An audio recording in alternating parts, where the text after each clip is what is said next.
خب فوتبالبازی شناخته تیم منتخب تاجیکستان در گذشته خورشید محمودов با میدان میآورد و اینجا برای مخلصان نمایش میدهد. البته ما میدونیم که چقدر مهارت والا داشت در زمانی فوتبالباز بودنش. این فجایلی در چمن طبیعی امروز قرار است که اولین بار اکنون این دو دسته برای مخصوصا سالهای 2011 و 2012 استقلال بود که دسته رگارتاداز رو شکست داده بود و تاجیکستان انجام خواهد یافت و ما انتظار میشیم سال آینده رو. اینجا هیئت دسته استقلال رو کارگردان برای ما شما پیشنهاد میکند. هیئت بازیگرانی رو ببینیم که عوض کرده سرمربی و عموما دسته استقلال برای سوپر جام تاجیکستان. من فکر میکنم که امروز گروه دوم در این رقابت مهم از طرف هر دو دسته میشود. خوب حکمی خواهند کرد و زوده کار رفتیم. بازی شروع شد بین دسته های استقلال و رگارتاداز در سوپر جام تاجیکستان. ما با این دو دسته از ضربه کنجی فوتبالبازان استقلال توپ رو به بازی در آوردند.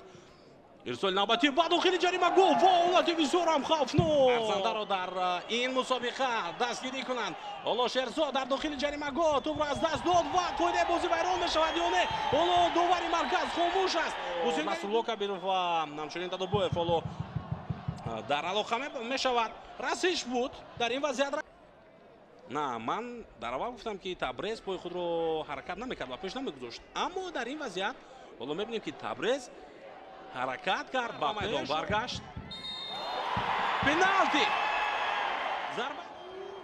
ضربه در اجرای او و گل حساب شده میشود. در دقیقه 11 میدانداری مخلصان دسته رگارتاداز شده و نشان میکنند. اوی این شهرزاد محمدیف است یا کریستیانو رونالدو در ورزش بود و شهرزاد محمدیف به خطا توپ رو با کنج پایانی دروازه رفت کرد. البته دروازه‌بان نتوانست این حالت رو برطرف کند.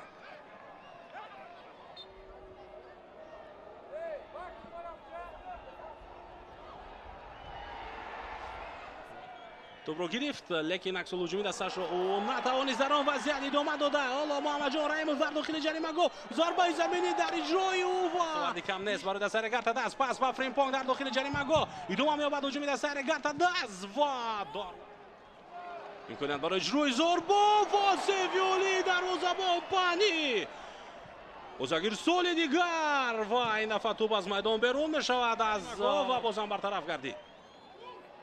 رومیش ضربه او جانبی دروازه و سویولی دروازه‌بان پانی چقدر خوبه دارد صرف میکند تا سرعت خود رو تستر نماید. پس بر ایزود خونی حمله جوابی دسته استقلال الکی توپ در جریمه گل رگارتاداز و در دست دسته استقلال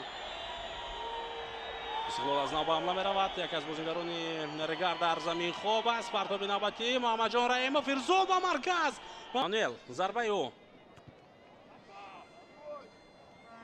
رقابت در مرکز میدان. محمد جان رحیموف در همین وضعیت رقابت برابر بازیگران بود و بود است. حملهگری دسته رگارتاداز برای فوتبالبازی خط دفاعی دسته استقلال کارت سرخ. بله دوستان عزیز، کارت زرد با دفاعگر دسته استقلال، کارت سرخ با حملهگر دسته رگارتاداز کواد و فریمپونگ داده می شود. چند ثانیه دیگر باقی مانده است و حالت خوفناک. حاجی نوبتی هجوم استقلال بازم دروازه‌بان دسته رگارتاداز دست به کار می شود. ضربه بوسد با دفاعگر دسته رگارتاداز دستش را نجات داد. جوشا قریب بود که با گل انجام یافت. باز یک ضربه دیگر و تو در هجوم نوبتی دسته استقلال. پس به داخل جریمه گل امکانیت برای دسته استقلال. اینجا قاعده بازی ویران می شود یا نه؟ رستم سویروف تا آخر حرکت رو ادامه بخشید ولی اونجا کمک داور برنقشه خود رو بلند کرد.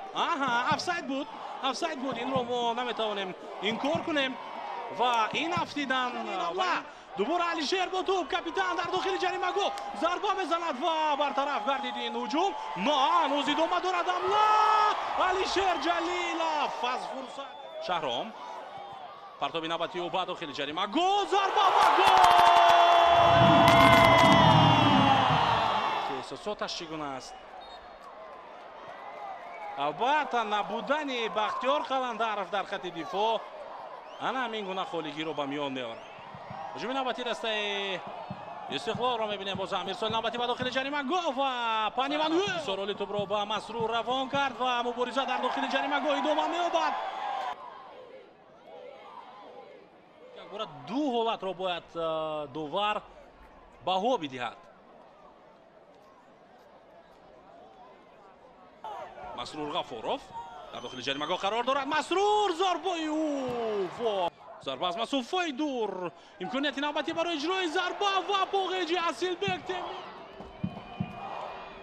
иҷрои зарбаи кунҷи ба удаи аст. Пани Мануэл дар мавқеи худ нест, вале ба ҳар ҳол тӯб ҳам Аҳтам Назаров гузариши навбатӣ аз миёни се газ. Аҳтам партоби ва Пани Мануэл ва садои хуштаки довари марказ инҷо баланд мешавад. ҳоло нимаи дуюми экстратайм ҳисоб 1-1 ва мо шуморо дар пеш силсила зарбаҳои 11 метра интизор аст. садои хуштаки довар Назаров зарбаи ва гол. қариб буд ки дарвозабони дастаи Регард аст. садои хуштаки довар зарбаи ва бехато. бале ҳисоб аст. бале зарба дар иҷрои ин бозингари ҷавон ва Масрур Ғафуров. Стошич, Эргашев беҳтарин зарбаи пеналтиро дар ҳамин бозӣ аз ӯ иҷро кард бо эҳтимоли зиёд. зарба дар иҷрои ӯ ва гол.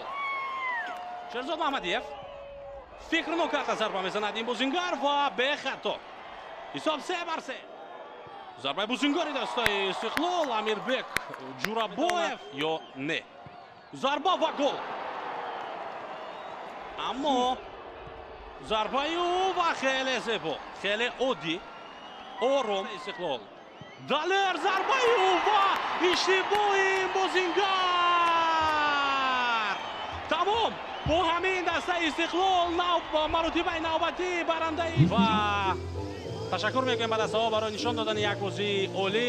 ва инҷо мо дар ҳамин лаҳзаҳои шодии футболбозони дастаи Истиқлол гузориши худро ба поён мерасонем. ман Иномиддин Аҳмадзод бо ҷамъи ҳамкорони техникам то ин дам дар хидмати шумо будем. то дидорҳои дигар сарбаланду муваффақ бошед ва аз